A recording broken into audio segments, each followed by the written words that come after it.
Badland Hunters is set in a post-apocalyptic world, where Seoul has been destroyed by a massive earthquake and turned into a wasteland. The survivors live in harsh conditions, scavenging for food and water, and fighting against bandits and mutants. The movie follows the story of Nam-san and Ji-won, two professional hunters who venture into the Badlands to hunt animals and sell their meat. They are also friends with Suna, a young woman who lives with her grandmother in a small village.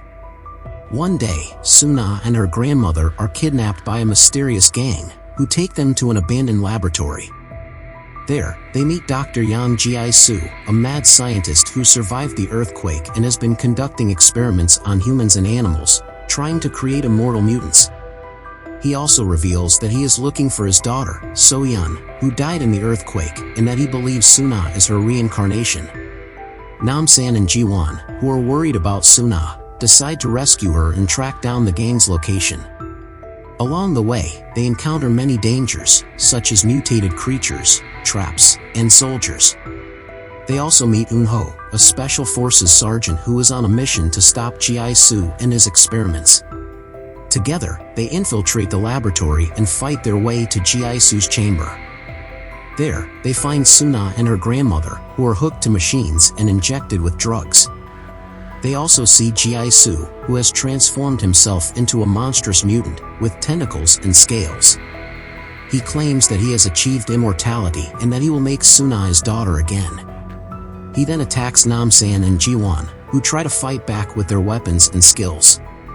Eun-ho also joins the battle, using explosives and guns.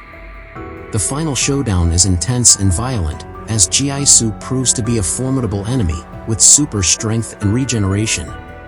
He manages to injure Nam-san and Ji-won, and tries to kill them. However, Suna, who has regained consciousness, intervenes and stabs Ji-soo in the eye with a syringe, causing him to scream in pain. She then frees herself and her grandmother, and runs towards Nam-san and Ji-won. Eun-ho also sets off a bomb, which destroys the laboratory and kills Ji-soo. The movie ends with Nam-san, Ji-won, Suna, and her grandmother escaping from the rubble and reuniting with their friends in the village. They celebrate their victory and their survival, and hug each other. Ji-won also confesses his feelings to Suna, who reciprocates. They kiss, as Nam-san smiles and watches over them. The movie ends with a hopeful note, as the survivors look forward to a new future in the Badlands.